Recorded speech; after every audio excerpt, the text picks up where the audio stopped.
Hands-On is sponsored in part by Elmer's Products, Inc., manufacturers of a variety of adhesives, arts and crafts, and office products for use at home, school, or business for over 60 years. www.elmers.com. Dixon Ticonderoga. Our colors, their world. www.dixonusa.com.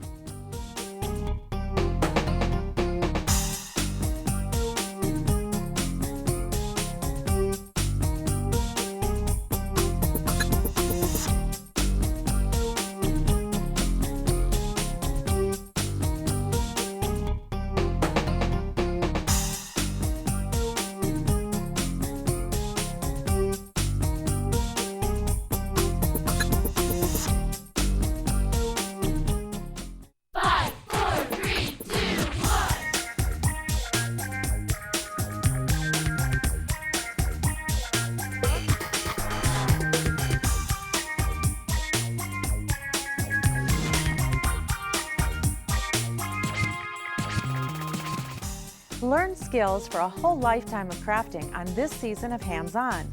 At school, home, or even in sports, each week we've got craft basics and great projects, each with 5 steps and 5 main ingredients.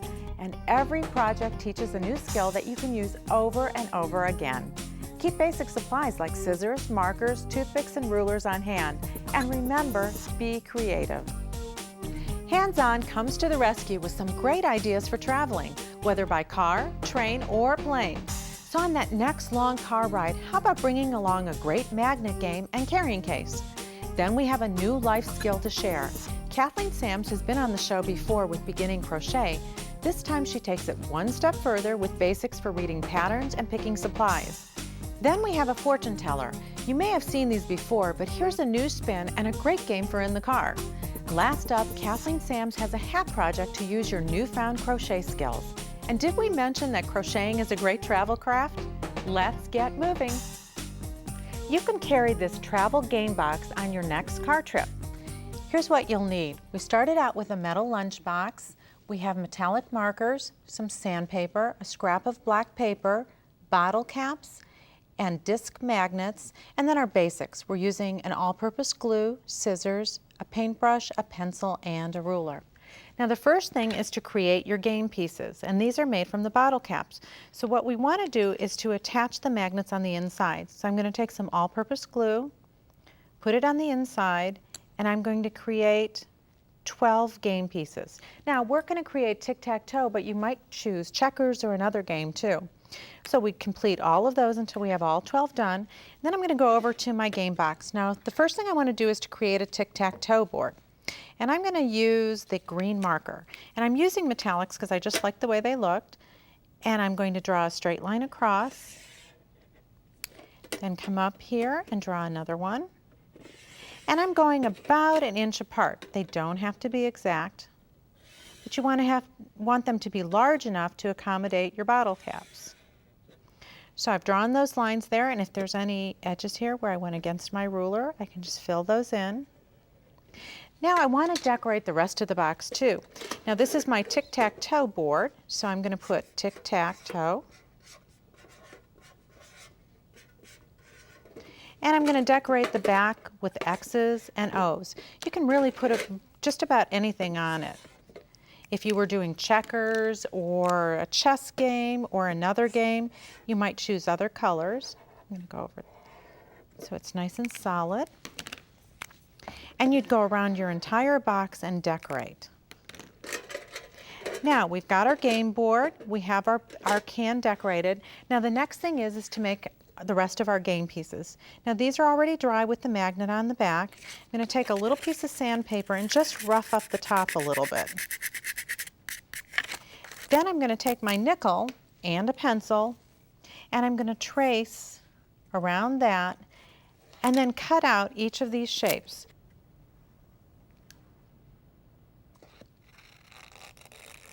You can see that, how I've cut those around, and I've got quite a few that are cut out here.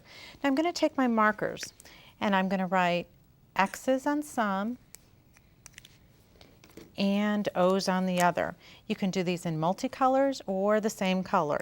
And you can see what great coverage you get with these pens. They work on all different surfaces. Now the next thing I'm going to do is to take some glue, and I'm going to go to this one here that I've already roughed up. I'm going to place this down. And then I'm going to do something a little different. I'm going to use my glue kind of like a varnish on top. I'm just putting it on a little piece of scrap here. Put a little bit more, and I'm using a brush, and I'm going to brush it across the top. Now this isn't a step that you'd have to do to protect the markers, but what it'll do is make these pieces much more durable. And I'd continue until I do all my X's and O's. And they're going to look like this, so they have a little bit of a varnish on top. Now I've created all my pieces. Let's go to our finished one. So we have a tic-tac-toe board on the top where you can move these pieces around wherever you'd like. We've decorated the sides, added my game box on the front, and then when you're done playing, you can drop all the pieces right inside and store them and carry them for your next car trip. Kathleen Sams is with us from Coats & Clark, and we're going to take the next step in learning how to crochet. So let's review what you talked about last time you were with us. The last lesson we talked about what hooks to use, right, and the different weights of the yarn. Okay. So you have to use different hook for the different weight, and also a different hook can vary on the different type of yarn. Okay, well so let's look at hooks, and I see you've brought a whole variety here. Tell me about these each are of the a types. few. These are aluminum hooks with bamboo handles, right, and it's all on the feel of your hand. So that's why you want to choose a hook that's comfortable in your hand. And I see they're all different colors. There's different colors for every size. Oh, so that perfect. makes it easy to, if you want to get the whole set and keep it in your bag, they're easy to identify. Very nice. Now these Then we ones? have plastic and acrylic, and they Okay. also, the plastic are in white, and the acrylic also come in different Right. colors for sizes. Okay, and I the see. same with the aluminum. Okay, so it doesn't really matter what material it's made out of. I'm going to need a hook. You're going to need a hook, and then once you get familiar with that, you're going to find that the different types of yarn respond differently to the different hooks. Okay. So in other words, aluminum may work on some yarns, and plastic may work on better on some. Okay, and now the yarns then, as we're looking here, I see a whole variety. Tell me about the difference between each of these. Well, you have what I call a basic yarn, which is a number 4. Okay, And so the something numbers, like this maybe? that would be a number 4, Oh, which yes. used to be called, people would call that worsted weight. So it's now considered a number 4 yarn, and Okay. that's the basic yarn, really, that most of these projects would be made in. Right, and this one's much heavier. That's a heavier yarn, and that's a super bulky. Okay. And that's actually what we're using to show our samples here. Right. And then we also have some that are textured, which is down there on the end with the tweed. That's beautiful. Yes, and then we also have some that are prints. So, Okay. you know, Right, the variegated. The variegated, exactly. So they work up differently. You create a pattern when you're actually doing your stitches. Right, so now how do I match my yarn to my hook? All right, well, if you'll see there on the label, it shows a gauge above the number. Oh, right here. And right there, it Okay. includes both the knitting needles and the crochet hook, and it gives you a suggested I see the crochet hook gauge and tells you what size is Okay. recommended. So for this that. one, it says 9 millimeters, Right. or M13. Or an M13, which is Okay. exactly what this one is. I see. And as you pick these up, as you get them in the stores, you can see the numbers are right here on the very end. Perfect. So you can identify what they are. Now you're going to have to do a gauge swatch to make sure that that's the exact right hook for you. Tell me, what is gauge? Okay, gauge is exactly what we're saying here. How many stitches and rows to the inch that you're getting when you're doing your stitches. I see. And we've got a piece right here in single crochet, and that's exactly what this gauge is based on. So we want to measure over a 4-inch. And I always like to make a gauge swatch at least 6 inches or larger, because you have to measure 4 inches both ways, across the row for your stitches and then up and down to do your rows. So I would make my 6-inch square, and then I would take my gauge and measure. see if that follows with what the it says suggest on the pattern. exactly. Okay, now if I'm just making like a scarf, do I really need to do a That's gauge? not as important as it is if you're doing a sweater or something where you've actually got shaping and you have to have it fit properly. If you're doing a scarf or, you know, a blanket or an afghan or something, who cares if it's a little bit bigger? Okay. I wouldn't want it tight though, so always make sure when you're not pulling your yarn, because you're going to destroy your fabric when you're trying to do it. Well, show me again how to do the single crochet then. Okay, we're going to lay that there. I've already got a piece started here. Okay. Now when you're single crocheting, you always begin your row with a chain 1. All right, okay, you got to slow it down for me so I can see it again. And then you can look across here. See, these are our single crochet stitches. You see how each one's identified? Yes. And if you look across, across, you'll see it looks like a chain going across the top. So you're going to insert your hook into through those loops. Okay. And then you're going to yarn over, pull it through. Right, so just hook it on and pull it through. And you have 2 loops on your hook. Yarn over, pull it through 2. and You've that's completed one a stitch. single crochet stitch. Always making sure you're picking up both of those loops. Okay. And you just let the yarn kind of flow through your hands. You don't pull on it. Same thing with your crochet hook. You can hold it like this. You can hold it like this. Get your own comfort zone. Okay, and you could do it right or left-handed. And you could do it right or left-handed. Now, you know, most everyone teaches right-handed because when you're doing left-handed, you actually work from the opposite side. Okay. So I see too, once you get going, you kind of get a rhythm for it, and it looks pretty easy. You do get a rhythm, and you just kind of move right along. And it just keeps building up and up. You'll have a big project in no time And with that. it really does. It goes, and you just keep your stitches very uniform and kind of keep it easy in your hands. Okay. The next one would be your double crochet, Which is right here, right? We also have here. Yeah. And it's the same thing, you know, you can measure your gauge the same way. Okay. You see how you identify your stitches Yes. and your rows working up. And so this is one row, and I can see this that is it's almost double the size. Yes, and that's because we're crochet. and we're using a heavier weight yarn again. Let's also. see how we do that one. Now the same thing holds true here. You always have to start with some sort of chain stitch. Okay. For a double crochet, it's chain 3, and that becomes your first stitch. Okay. So we're going to 1, 2, 3. Since this becomes your first stitch, you skip that first stitch in the row. See. Okay. Yarn over your hook. Yes. You're going to insert it, as I Yes. showed you before. Right. We're going to pull a loop through. Now we have 3 loops. Okay. Yarn over through 2, yarn over through 2. Excellent. Let me do that again. Yarn over, insert it, pull a loop through 2, through 2. Perfect. And again, you just get yourself a rhythm going. Okay. And you move right along. Okay, can you do one more stitch for me really slow so I can watch? So yarn over the hook and into the insert stitch. it, picking up both loops, Excellent. yarn over, pull it through. Okay, and Yarn then over through 2, two, yarn over through and 2. 2 more. Excellent, I think I've got it. All right. Okay, and practice makes perfect, Practice right? makes perfect. Can't's a word I don't like, so that's why I say you get your comfort zone, get it feeling comfortable in your hand, work with it. When it comes to checking your gauge, you may need to go up a little larger hook, or you may need to come down a size. And now this one I see is different than these two. This is combined. What I have done here is actually, now that you've learned the single crochet and the double crochet, you can actually create a pattern by using the 2 in a row together. But I should practice these first for sure before I move on to this, right? Exactly. But again, they're the basic stitches, and from the single crochet, once you learn that, the rest of the stitches are actually very simple because you're literally just building one on top of the other on top of the other. Well, and I see that you're going to join us later in the show and teach us how to use these basic steps to make these wonderful projects. A couple of fun projects. Okay, so join us back again in a few minutes. This next project is made using a recycled gum wrapper, and it can be used for many different things. You can make a card out of it, you can make a little fortune teller out of it, and that's what we're going to do today. What happens is we're going to make a new wrapper for the gum pack, and we're going to put fortunes where the gum used to be, and then that's going to tuck inside and you can share it with your friends on a road trip. So let me show you what your main ingredients are.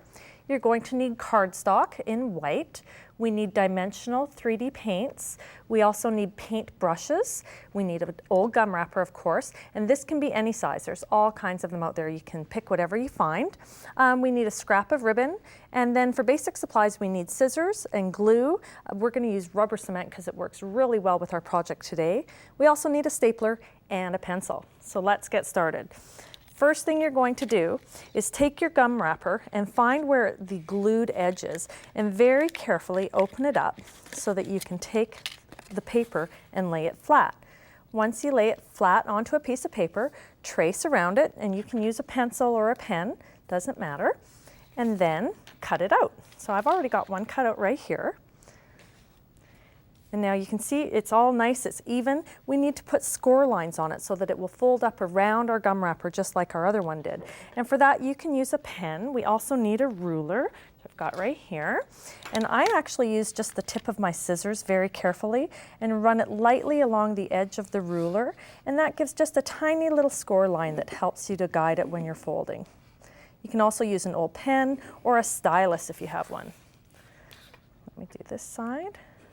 So once everything's scored, you can see on my sample here, it's now really easy to fold up. Okay, our next step is to draw a design on there. And you want to do this in pencil, but you want to do it very lightly because when you put your 3D paints on top of it, you don't want the pencil to show through. Because I'm doing a fortune teller, I drew a star, and then I wrote your fortune. You want to leave your letters kind of spaced far away from each other so that your paints don't run into them and you can write nice and neatly. So the next step now is to take your dimensional paints. I'm going to first fill in the star. You can just squeeze it out, follow the pencil lines that you made, and do a design. Then I'm going to fill it all in. You can make this really dimensional. The more paint you put on, the puffier your design will be. I'm also going to do some little dots. These will be kind of like little stars all over my design. And do some dots on this side. Maybe another little star right here. There we go. And then I can take a different color and write the words your fortune. So when you're writing and spelling letters, you don't want to use quite as much paint because you don't want it to run together. Once you're done writing everything, you would set this aside to let it dry. It's important to let it dry probably a few hours, even overnight if you can. So plan ahead when you're doing this project. Once everything's dry, it's going to look something like this, and your next step is going to be to paint it. So I've got these great paint brushes where the paint is all right inside of here, so it's very neat and tidy to use them. You squeeze it a little bit, out comes your paint, and I'm going to start by painting lightly in the center of the design. And you don't want to use too dark a paint because then you'll hide all the dimensional design that you did. I'm going to go around the star, and don't worry about going over top of the dimensional paint either because you can go back afterwards if you need to and just use a Kleenex to wipe a little bit of it away. Okay, now I'm going to take my darker color, and with it I'll go around the edges. Might be a good idea to put some paper down to protect your surface here so that you don't make a mess on your table or your surface that you're working on. So now I'm not going to go all the way out to the edges because I didn't put any protection down, but you can even go back now and add a few more drops of the pink color and let everything blend a little bit. Look how beautiful you get some purples in there by blending it. You can get some really beautiful colors. Use any colors you want. Everything's going to look great with this. All right, so now you're going to set this aside as well and let it dry. The next step is to make your fortunes. And first thing you have to do is peel away all the tin foil off of the back of your gum wrapper. Once that's all done, you'll be left with all these little pockets, and into each pocket you put a fortune. You can see that I've already got this one all ready. I can cut out one more fortune and fold it up in there. You want to be sure to tuck it really deep inside. My fortunes are things that are travel oriented, so it says if you spot a bus on the trip today, you'll be lucky. Once everybody's tucked inside of there, then we brush the outer edge with the rubber cement. And you want to be careful not to get it on your fortunes. So we go all the way around the edges, very carefully and neatly.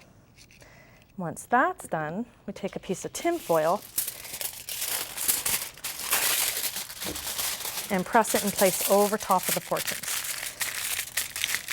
Once everything's nice and dry, you can see how the tin foil is sticking on top of that.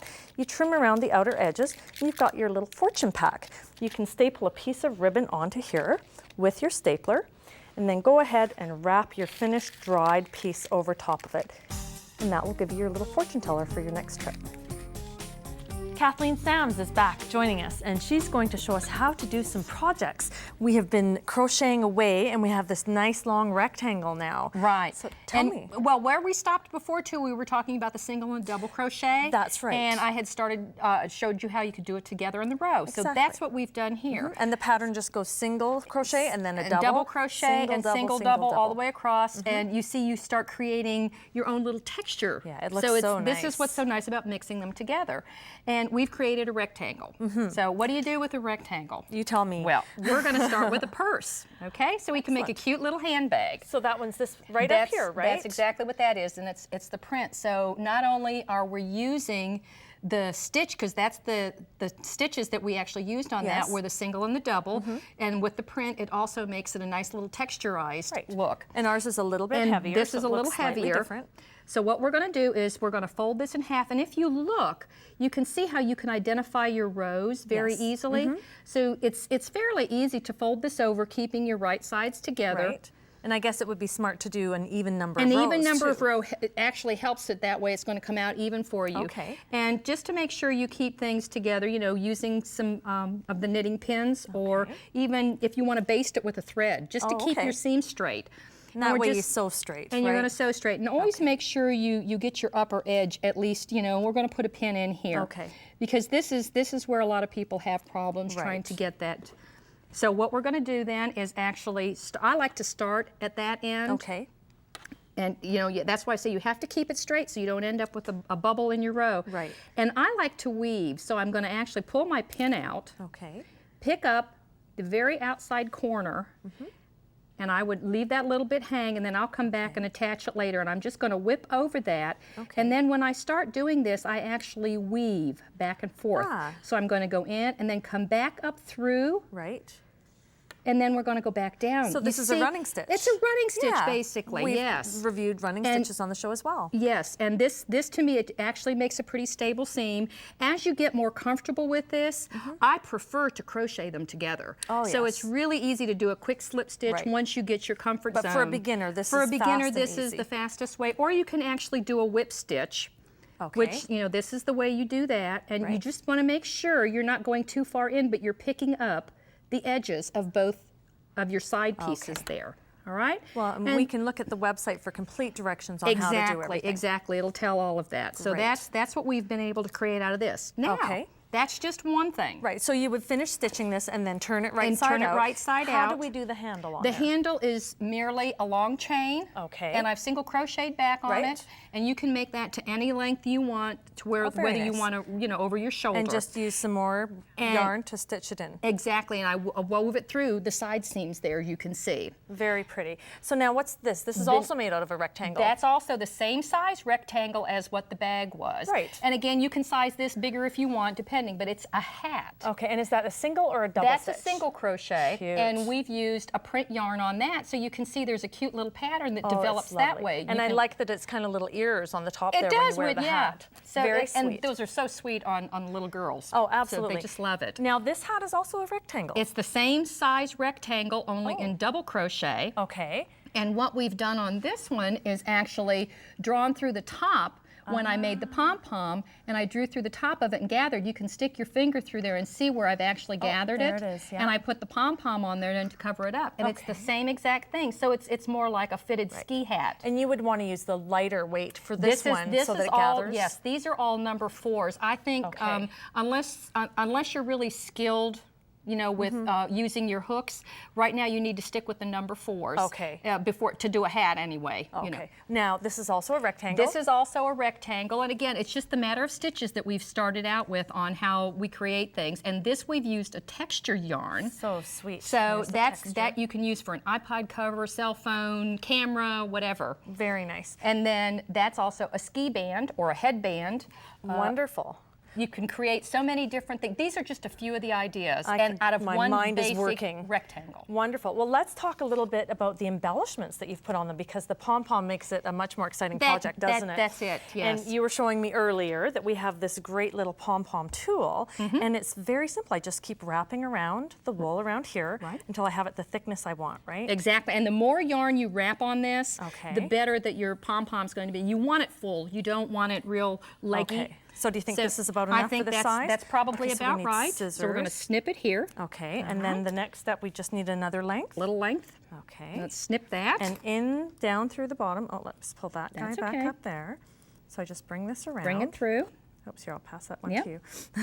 Got Teamwork. it? There we go. Yes, here we go. Okay, so then we tie. And all you do is tie it. Put your finger on Okay. that. And nice we'll and tight, right? tie it nice and tight. Okay. And the Okay. next step. The next step, make sure you have a pair of sharp shears because you Okay. have to get the point through there and cut it. So simple, isn't it? And oh, this is such a ball. I've had a ball making these little pom-poms to Look at add to that. things, and it's such a great way you can take it off. And now I guess you could use these longer lengths to tie it onto Tie your it on, project. and then you'll want to just kind of snip a little. Haircut. You know, straighten it out. We're doing this rather Wonderful. quickly, but shake it out and you've got a pom-pom. That is so exciting. I hope you guys all have a chance to try your new crochet skills because you're going to make some fun projects. Thank you.